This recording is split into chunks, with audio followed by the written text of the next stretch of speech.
Olá, pessoal. Na aula de hoje, nesse vídeo, nós vamos continuar falando sobre iluminação, mas agora do ponto de vista das fontes de luz. O que nós vimos no último vídeo era a iluminação do ponto de vista do objeto que estava refletindo a iluminação. E aí, então, nós vimos o modelo de Phong e as componentes de luz refletida, ambiente, difusa e especular. O que a gente vai ver agora é do ponto de vista das fontes de luz que emitem, né, que vão estar emitindo as luzes para iluminar os objetos. Os três principais tipos de fonte de luz é a luz pontual, essa daqui, né, é a spotlight, que também é pontual, mas ela tem umas características diferentes, e a luz direcional. Nós vamos falar um pouquinho, então, especificamente sobre cada um desses três tipos. A luz pontual, então, é aquela que emite luz em todas as direções de modo uniforme, né? Então, o único parâmetro que você precisa ter da luz pontual é a posição, onde ela está, as coordenadas dela, e a intensidade. O que vai acontecer é que aí cada ponto da cena vai ter uma direção diferente, né? De luz que está sendo recebida desse ponto de luz, vai depender da posição onde está essa fonte de luz. Existe também uma questão que é esperado que a intensidade da luz diminua conforme a distância, né? Então, o que a gente vai ver é que existe, além da questão da reflexão, existe um fator de atenuação que é considerado. Normalmente, esse fator de atenuação tem três componentes. Tem um componente que é constante, um fator de atenuação constante, tem um componente que é linear, dado por esse KL, esse coeficiente, e aí ele é linear, então ele varia com a distância, e existe também um componente que é quadrático, que varia com a distância ao quadrado. Se a gente disser então que a luz, aquela fonte de luz não tem atenuação, é fazer Kc igual a 1 e Kl e Kq igual a 0, ou seja, não tem nenhum componente linear de atenuação, nenhum componente quadrático de atenuação, e Kc é igual a 1. Isso seria uma luz sem atenuação. O que normalmente a gente faz é a gente modela e coloca essa atenuação um coeficiente que determina então como é que vai se dar à medida que o objeto está mais distante, objetos mais distantes daquele ponto de luz tem recebem uma intensidade menor, e o que a gente põe aqui é mais um coeficientezinho, normalmente menor do que esse KL, esse KQ quadrático, que a ideia é que a partir de uma certa distância, aí realmente rapidamente a luz atenua e aqueles objetos que estão muito distantes não recebem mais intensidade daquela fonte de luz. Um exemplo, então, aqui eu teria uma luz pontual, em dois casos, sem atenuação, porque está mudando de um para o outro aqui a posição da luz, então uma luz pontual, ela emite luz para todas as direções de forma igual, né? E aqui não há atenuação nenhuma, então o terreno que está bem mais distante do que as esferas recebem todos os pontos aqui a mesma quantidade. E aqui a fonte foi movida de lugar, ela está mais próxima do terreno, mas ainda assim, como não há atenuação, todos os objetos estão sendo iluminados sem sofrerem atenuação em função da distância. Se eu olhar agora para a mesma cena, as mesmas fontes de luz pontual, mas agora considerando uma atenuação, veja que de novo aqui eu tenho a mesma, por exemplo, uma intensidade muito similar do exemplo anterior nas esferas, mas aqui o terreno recebe muito menos luz porque há um fator de atenuação. a mesma coisa aqui. Nesse caso, como o ponto de luz está mais próximo do terreno, o terreno, essa região aqui do terreno recebe mais ou menos a mesma quantidade de luz que a gente viu antes. Aqui, afastado, e as esferas recebem menos luz por conta desse fator de atenuação. O segundo tipo de fonte de luz é o spotlight. Spotlight ele também é uma luz pontual, mas você agora delimita o quanto essa luz atinge. Existe um ângulo de cutoff chamado, esse ângulo de corte, e essa fonte pontual, então agora ela só ilumina o que está dentro deste cone. Então aqui eu tenho muito mais parâmetros do que simplesmente, lembra que no caso pontual eu tinha a posição e a intensidade. Aqui não, aqui eu tenho a posição, a intensidade, a direção, o ângulo de corte, né? Esse ângulo φ aqui. E eu posso ter um ângulo θ também aqui, e a partir do qual eu tenho um decaimento. Nós vamos ver no próximo slide como é que se dá esse decaimento, mas então eu posso definir dois ângulos, o que diria que dentro desse primeiro cone aqui definido por θ, eu não tenho atenuação nenhuma, e a partir de θ até φ aqui, meu cone de cutoff, eu tenho um fator de atenuação. Então veja, na luz spotlight, a atenuação e direção são iguais à luz pontual. A atenuação do ponto de vista de quanto mais distante eu posso ter essa atenuação.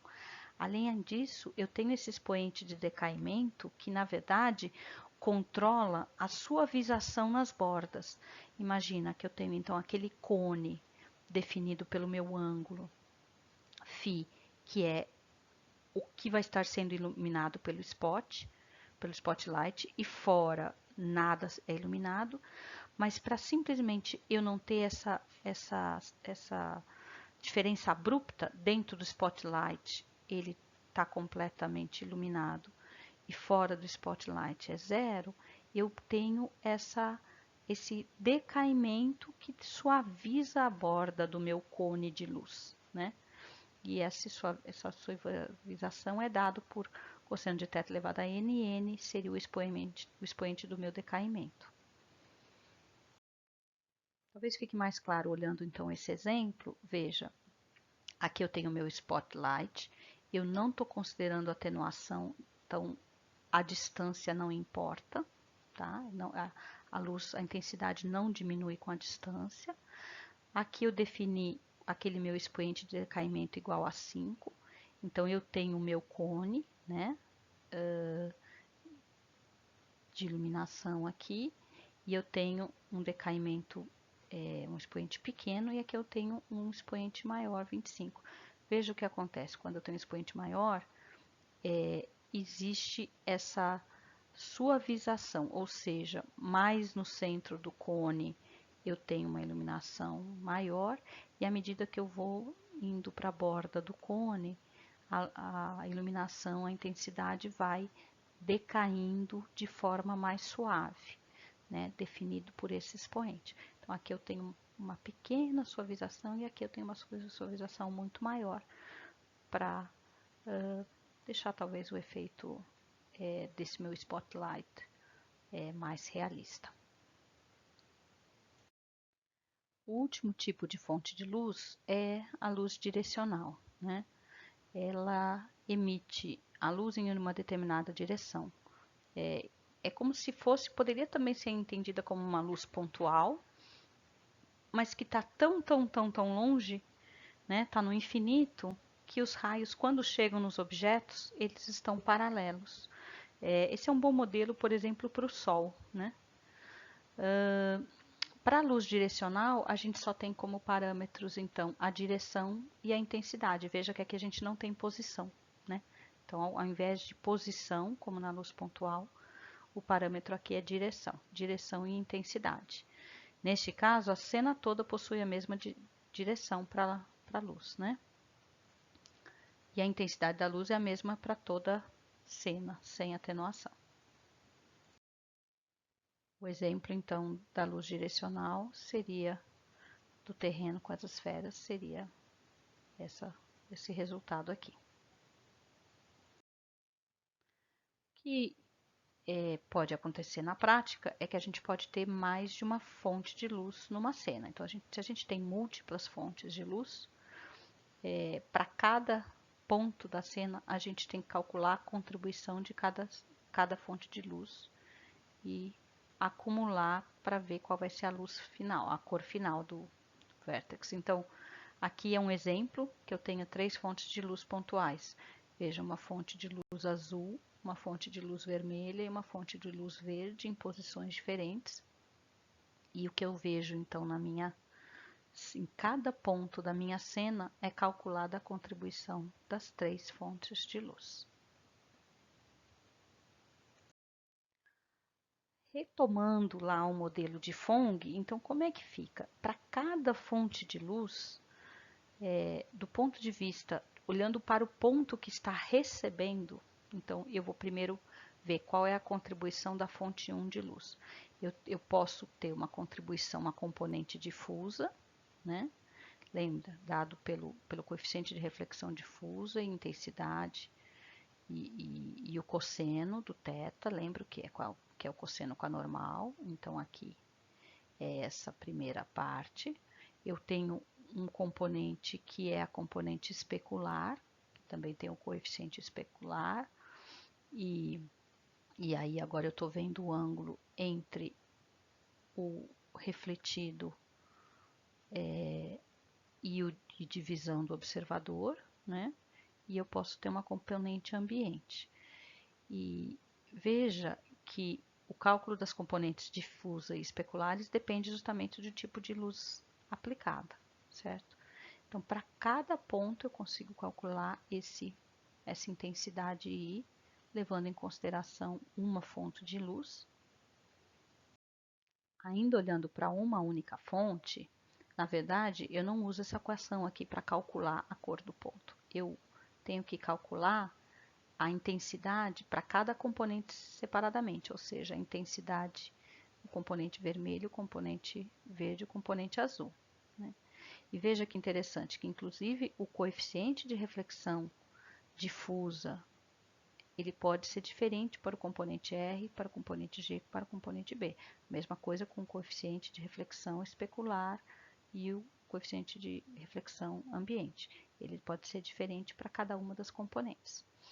Uma vez calculado, então, agora a intensidade de cada componente separadamente, veja que eu calculei aqui, essa é a intensidade para o componente R, naquele ponto, dada a fonte 1. O que eu tenho que fazer agora é calcular isso. Se eu tenho múltiplas fontes, eu tenho que calcular a contribuição IR de cada uma das fontes. Então, eu vou ter o IR para a fonte 1, o IR para a fonte 2, a mesma coisa para o G e para o B, né? E aí, a cor resultante final vai depender da contribuição das intensidades de cada uma das fontes que eu vou calcular separadamente e depois eu vou juntar. Bom, com isso eu termino essa aula sobre fontes de luz e fica faltando só mais uma parte onde a gente vai ver um pouco sobre tonalização.